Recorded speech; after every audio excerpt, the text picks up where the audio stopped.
Subalit hindi po natin interes makipagdigma sa ating kapitbahay na higante at superpower na China. Hindi rin ho inosente ang China. Naririto rin yung ating mga mangingisda. Hindi rin sila inosente at hindi rin sila absuelto. Subalit, war is not an option for us. Hindi tayo mananalo. Hindi natin interes ang digmaan at malaking kasinungalingan na tayo ay susuportahan all the way ng Amerikano. Malaking kasinungalingan po iyan. Ito po ay interes ng Pilipinas, hindi ng Estados Unidos. Hindi ho natin interes ang digmaan. Maniwala ho kayo. Gawin na po natin na marinig nila ang ating tinig sapagkat mas mahirap pahintuin ang isang digmaang nagsimula na kaysa sa ginagawa nating pigilan ang administrasyon ni Marcos na simulan ang digmaan laban sa China. Sa digmaan laban sa China, wala hong mananalo. Ang magiging laman lang ng balita, ilang daang libong Pilipino ang walang kalaban-labang namatay. Tingnan ho ninyo ang itsura ng Ukraine. Tingnan po ninyo ang kalunos.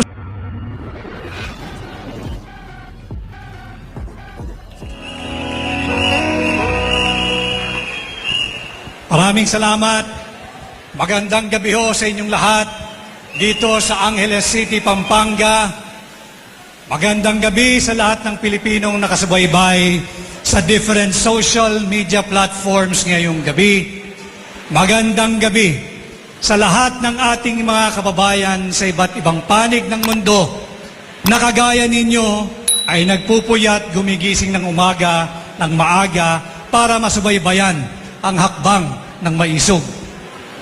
Maraming salamat sapagkat naririto kayo at humahakbang ang mga maiisog. Alam kong marami na hong nasabi ang mga nagsalita bago sa akin.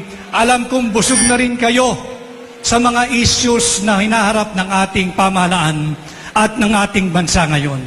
Subalit, as I've been saying, pati sa mga kababayan natin sa ibang bansa, hakbang ng maisog is not just about igniting the passion of every Filipino to be patriotic. Hakbang ng maisog ay kinakailangan ipaabot namin sa inyo ang mga tunay na isyong kinakaharap ng ating bansa ngayon because we believe in hakbang ng maisog that igniting your passion, igniting your patriotism without us informing you of the real issues at hand will be a great disservice. Kaya po ginagawa natin ang hakbang ng maisog hindi lamang dito sa loob ng Pilipinas, kung saan tayo ay pinipigilan magpahayag ng ating saloobin, kung saan tayo ay sinisikil na magpayapang magtipon-tipon, kaya tayo ay nagpupunta na rin sa iba't ibang panig ng mundo kung saan may Pilipino. Ang hakbang ng maisog ay nananawagan sa ating pamahalaan ngayon sa isang pamunuan na may pag-aninaw, may pananagutan, may kapayapaan, at may seguridad. Simulan po natin doon sa pamahalaan at pamunuan na may pag-aninaw at may accountability. Ito po yung nababasa ninyong TAPS: transparency, accountability, peace, and security. Ngayong taong 2024, mahalagang malaman ninyo sapagkat pahirap ng pahirap ang buhay, parami ng parami ang nagugutom at parami ng parami ang nahihirapan sa kanilang buhay sapagkat paliit ng paliit ang halaga ng piso. Sa kabila niyan, ang budget ho ng ating pamahalaan ngayon ay higit kumulang 5.700+ trillion pesos. At higit kumulang sa kalahati po niyan ay utang. Utang na nga ang mahigit sa kalahati. Utang na nga ang mahigit sa kalahati. Nakuha pa nilang magsingit ng 800 billion higit kumulang na unprogrammed funds. Ano po yung unprogrammed funds? Ito po yung lump sum allocation or appropriation na tanging ang Pangulo lamang ang may karapatang mag-release. So wala pong transparency rito. Hanggang ngayon, hindi nila tinutugunan ito. Saan gagamitin yung 800 billion pesos? Samantalang mahigit kumulang kalahati ng 5.700 trillion pesos ay inutang mo na. Nakapagsingit ka pa ng unprogrammed or pork barrel ng Pangulo. 800 billion, hindi po libre yun. Yun po ay bahagi din ng inutang na babayaran ninyo, babayaran ko, babayaran ng kasalukuyang Pilipino at ng mga darating pang saling lahi. Pero walang malinaw na pananagutan sino ang magdi-disburse nito, paano at saan gagastusin ito, at sino ang may malinaw na pananagutan kapag ka ito ay ginamit sa malinaw na graft and corruption. Hindi po biro ito sapagkat pahirap ng pahirap ang buhay. Magkano na lang ang nabibili ng 1,000 piso natin ngayon kung ikukumpara ito sa 1,000 piso natin nung nakaraang taon? Magkano na lang ang halaga ng 1,000 piso natin ngayon kung ikukumpara sa 1,000 piso natin nung nakaraang 2 taon?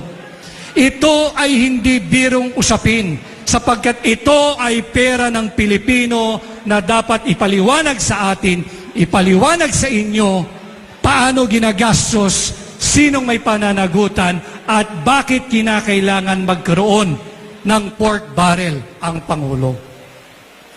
Tayo po ay nagtatrabaho day in, day out.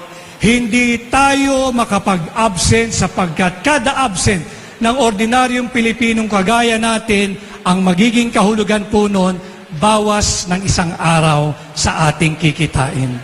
Samantalang sila sa pamahalaan ngayon ay nagpapakasasa sa 800 billion unprogrammed funds. Sino ang may malinaw na pananagutan dito?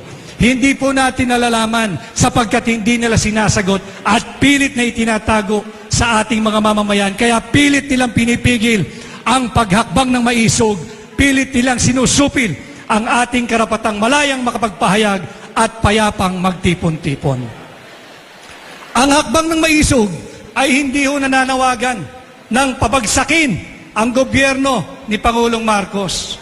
Ang hakbang ng maisog ay naniningil sapagkat nung tayo'y binoto natin siya, tayo'y umaasa sa isang pamunuan, sa isang leadership na merong transparency, accountability, peace, and security.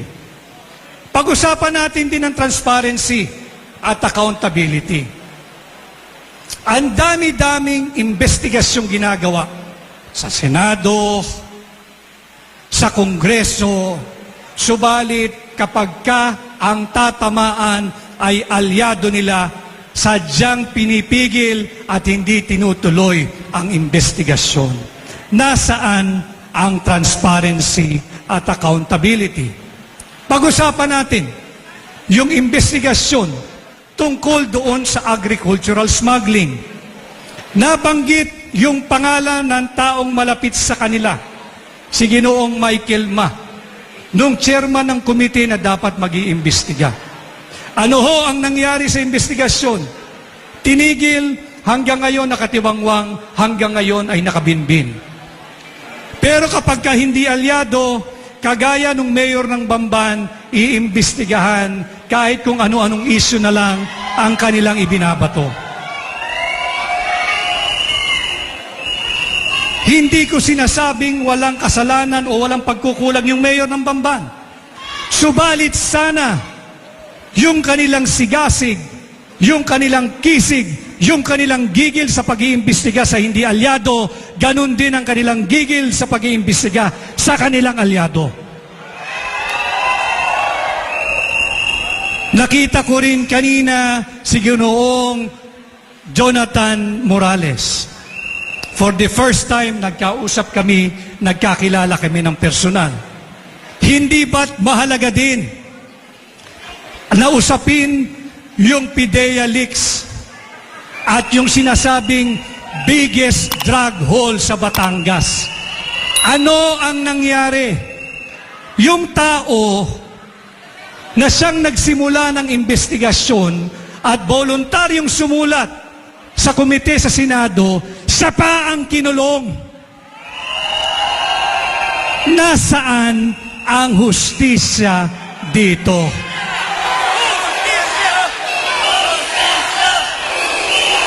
Yan ang sinisigaw din ng hakbang ng maisog. Ang pantay-pantay na pagtrato sa ilalim ng ating batas. Respetuhin nila ang ating saligang batas. Ang SMNI, dahil ba ang SMNI ay tinatrato nilang political inconvenience, critic or dissenter, iba rin ang trato kapag kritiko nila kumpara sa kanilang alyado. Balikan din natin muli ang ginawang pagtrato doon sa pagseserve ng warrant of arrest kay Pastor Kibuloy.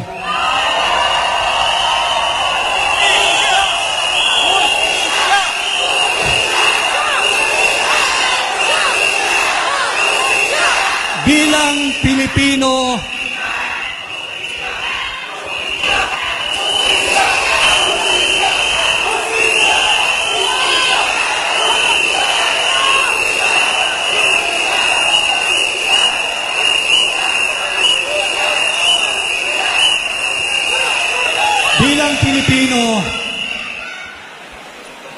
hindi ko inaabsuelto kung may pagkukulang o pagkakamali ang isang akusado. Pero tingnan naman natin yung pagmamalabis sa pagseserve ng warrant of arrest. Yung tao at yung kanyang simbahan na hindi naman kilala bilang bayolenteng tao at bayolenteng grupo, padadalan mo ng 2 batalyong sundalo.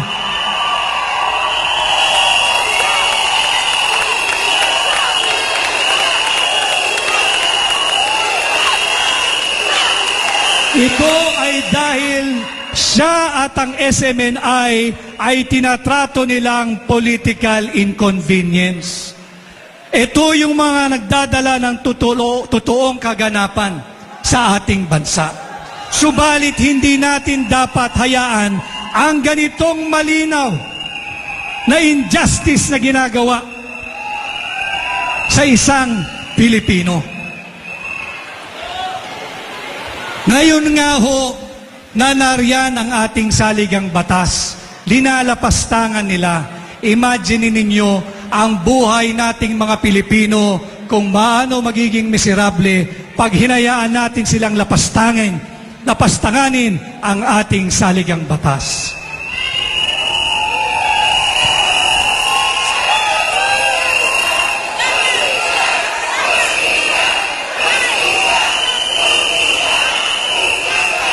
Bakit iba ang trato doon sa akusadong ang pangalang Pastor Kibuloy kumpara doon sa tao na inakusahan na pilit pinatatahimik yung resource person ng Senate investigation na ang pangalan ay James Kumar?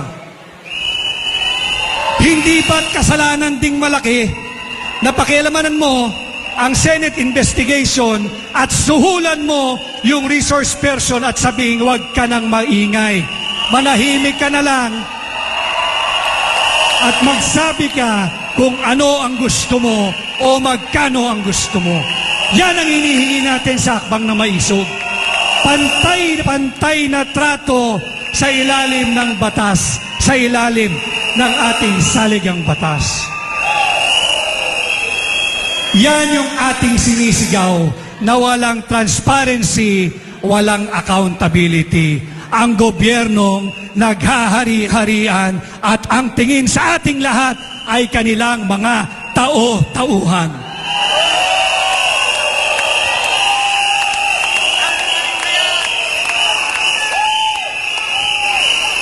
Tumungo po tayo sa usapin din ng kapayapaan at seguridad.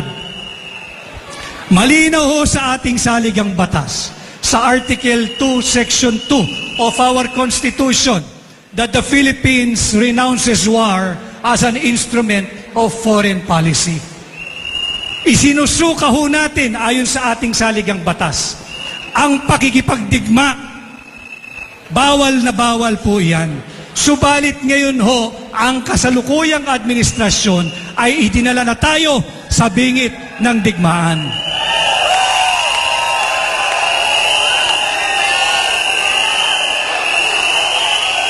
Kaninong interes pa ba ang isinusulong ng administrasyon ni Marcos? Interes pa ba nating mga Pilipino o nung kanyang mga karansyong Amerikano?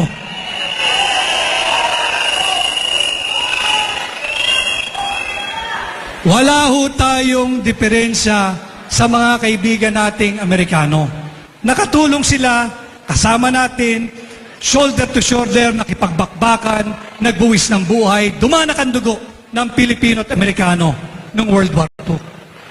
Subalit hindi po natin interes makipagdigma sa ating kapitbahay na higante at superpower na China.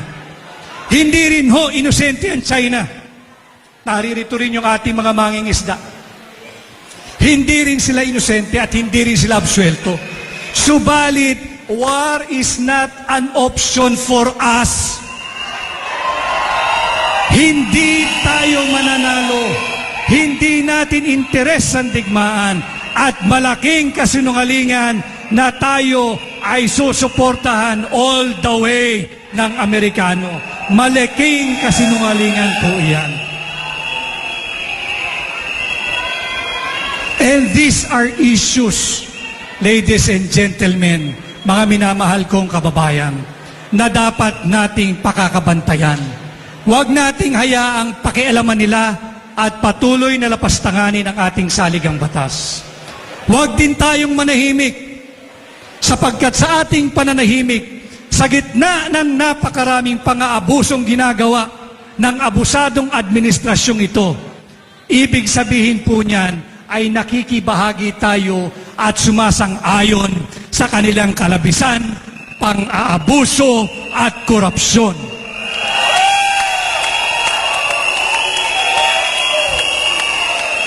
Wala na rin ho tayong seguridad. Compromise na po ang ating security sapagkat bukod sa 5 bases ng ating mga sundalo, nagdagdag pa ng 4 na military base na binigyang access ang mga Amerikano. Bawal din po iyan sapagkat kung inyo pong matatandaan, noong 1991 ay sinipa ng gobyerno ng Pilipino sa ating Senado noon ang base militar ng Amerikano. Binalik po ngayon, hindi lang o isa, hindi 2, kundi 9 na base militar ng Amerikano. Bawal na bawal po yan. Yan ang inihingi natin sa hakbang ng maisog. Yung pamunuang may pag-aninaw, may pananagutan, may kapayapaan, at may seguridad. Nakikiusap po ako sa inyo. Alam kong hindi madali ang ating ipinaglalaban. Subalit ito po ay hindi para sa akin, para sa inyo, or para sa ating naririto ngayong gabi at sa mga milyong nakakasubaybay sa kanilang social media platform. Ito po ay laban ng bawat Pilipino. Ito po ay laban nating mga Pilipino. Ito po ay interes ng Pilipinas, hindi ng Estados Unidos. Hindi ho natin interes ang digmaan. Maniwala ho kayo. Gawin na po natin na marinig nila ang ating tinig sapagkat mas mahirap pahintuin ang isang digmaang nagsimula na kesa sa ginagawa nating pigilan ang administrasyon ni Marcos na simulan ang digmaan laban sa China.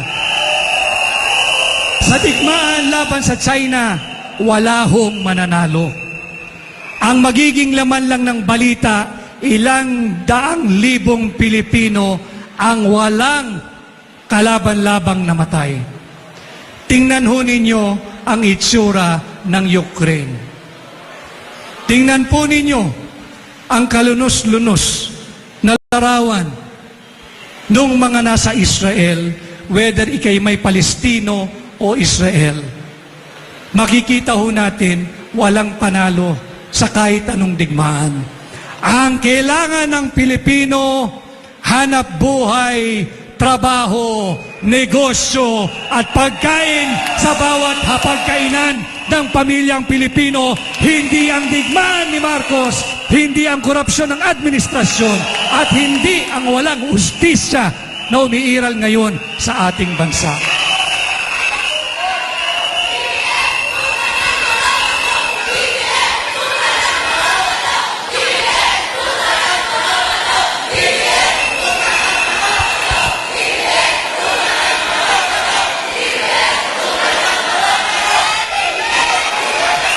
At ako ho ay nagpunta na rin. Hinarap ko yung mga kababayan natin sa iba't ibang lugar. Hinarap ko po yung mga kababayan natin na namirmihan nagtatrabaho sa Hong Kong, Macau, mainland China. Hinarap ko po yung ating mga kababayan sa Amerika. Nagtatag na rin sila ng hakbang maisog sa Amerika. At ako ho, last week ay galing sa Japan. Nagtatag na rin po sila ng hakbang ng maisog dito po sa Tokyo. Nais po nilang ipabot sa inyo ang taus-pusong pakikiisa nila sa hakbang ng maisog Pilipinas. Wala man ho sila rito kasama natin ng pisikal. Sila ho ay nakasubaybay kahit may different time zone, nagpupuyat, gumigising ng maaga para ho makasama tayo. Kaya wag po kayong masisiraan ng loob kahit tayo'y pinipigilan. Tuloy ang hakbang ng maisog at tayo ay parami ng parami. Hindi tayo titigil hanggat tumigil na sa pagbibingi-bingihan, pagbubulag-bulagan at pagiging manhid ang administrasyon ni Bongbong Marcos. Yan po ang iiwan ko sa inyo. Huwag ho kayong mapagod sa pagmamahal at pagmamalasakit sa Pilipinas. Huwag ho kayong mapapagod makipaglaban at makibaka. Huwag ho kayong mapagod sa pagmamahal at pagmamalasakit sa ating mga kapwa Pilipino. Mabuhay ang hakbang ng maisog, mabuhay ang Pilipinas, mabuhay tayong mga Pilipino. Maraming salamat.